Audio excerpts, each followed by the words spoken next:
दोस्तों, खोजी दल उस पनडुब्बी को तलाश कर रहे हैं जो पर्यटकों को लेकर दुनिया के सबसे चर्चित जहाजों में से एक टाइटैनिक के मलबे को देखने निकली थी। रविवार को डुबकी लगाने वाली इस पनडुब्बी से संपर्क टूट गया था और तब से ही इसे खोजने की प्रयास किए जा रहे हैं। यूएस कोस्ट गार्ड के मुताबिक डुबकी लगाने के 1 घंटा 45 मिनट बाद इस पनडुब्बी से संपर्क टूट गया था। टूर कंपनी ओशियन गेट की इस छोटी पनडुब्बी में 5 लोग सवार थे। कंपनी का कहना है कि पनडुब्बी की खोज के लिए हर विकल्प का इस्तेमाल किया जा रहा है। इस 8 दिन की पर्यटक यात्रा का टिकट $2.5 लाख होता है, जो कि 2 करोड़ रुपए होती है। इस टूर के दौरान पनडुब्बी टाइटैनिक जहाज के मलबे के पास समंदर में 3800 मीटर नीचे डुबकी लगाती है। अधिकारियों के मुताबिक सरकारी एजेंसियां, अमेरिका और कनाडा की नौसेनाएं, व्यावसायिक रूप से समंदर की गहराई में जाने वाली कंपनियां इस खोज अभियान में जुटी है। टाइटैनिक का मलबा उत्तरी अमेरिका के समंदर के सबसे करीबी बिंदु कनाडा के न्यूफाउंडलैंड के सेंट जॉन से 700 किलोमीटर दूर अटलांटिक महासागर में है। हालांकि इस पनडुब्बी की खोज का अभियान अमेरिका के बोस्टन से चलाया जा रहा है। लापता पनडुब्बी ओशियन गेट कंपनी की टाइटन पनडुब्बी है, जो एक ट्रक के बराबर बड़ी है और इसमें 5 लोग सवार हैं। आमतौर पर इस पनडुब्बी में इमरजेंसी समय में 4 दिन की ऑक्सीजन होती है। सोमवार दोपहर अमेरिका कोस्ट गार्ड के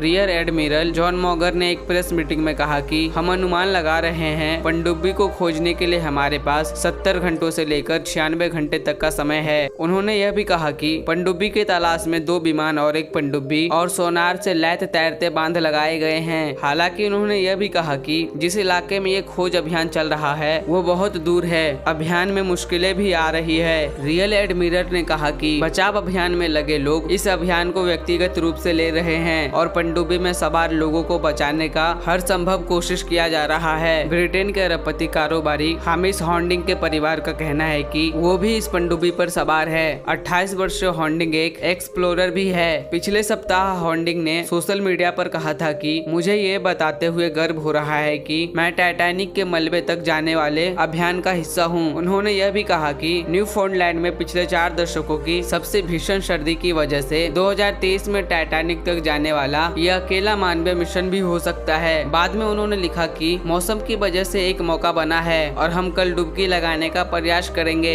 ओशियन गेट ने एक बयान में कहा कि उसका पूरा ध्यान पनडुब्बी में सवार लोगों और उनके परिवारों पर है। कंपनी के बयान में कहा गया है, हम पनडुब्बी के साथ फिर से संपर्क करने के प्रयासों में कई सरकारी एजेंसियां और डीप सी कंपनियों की तरफ से मिल रहे व्यापक सहयोग के लिए बेहद आभारी हैं। लापता पनडुब्बी कार्बन फाइबर से बनी है। इसकी यात्रा के प्रचार में कंपनी दावा करती है कि ये रोजमर्रा की जिंदगी के बाहर कुछ वाई का असाधारण खोजने का मौका है। ओशियन गेट के मालिक ने बीबीसी को बताया कि पोलर प्रेस नाम का एक जहाज भी इस अभियान का हिस्सा है। इस जहाज के जरिए पनडुब्बी को मलबे की लोकेशन तक पहुंचाया जाता है। पिछले साल टाइटन सबमरीन में यात्रा करने वाले सीबीएस न्यूज के संवाददाता डेविड बोंग ने बीबीसी से बातचीत में उन दिक्कतों का जिक्र किया जिनका सामना पनडुब्बी में सवार लोग और ऊपर पानी की सतह पर मौजूद सदस्य कर रहे होंगे। उन्होंने बताया कि इस समय पनडुब्बी में सवार लोगों और बाहरी दुनिया के बीच संपर्क का कोई रास्ता नहीं है, क्योंकि पानी के इतना नीचे ना जीपीएस काम करता है और ना ही रेडियो। टाइटैनिक अपने दौर का सबसे बड़ा जहाज था जो अपनी पहली यात्रा के दौरान डूब गया था। सन 1912 में ब्रिटेन से अमेरिका जा रहे ये जहाज रास्ते में एक आइसबर्ग से टकरा गया था। इस जहाज में 2200 लोग सवार थे, जिनमें से लगभग 1500 लोग मारे गए थे। 1985 में टाइटन जहाज का मलबा मिला था और तब से ही इस मलबे को देखने के लिए खोजी अभियान जाते रहे हैं। दोस्तों, आपको यह जानकारी कैसी लगी कमेंट करके जरूर बताएं और ऐसे ही इंटरेस्टिंग वीडियो देखने के लिए हमारे चैनल को सब्सक्राइब करना ना भूलें।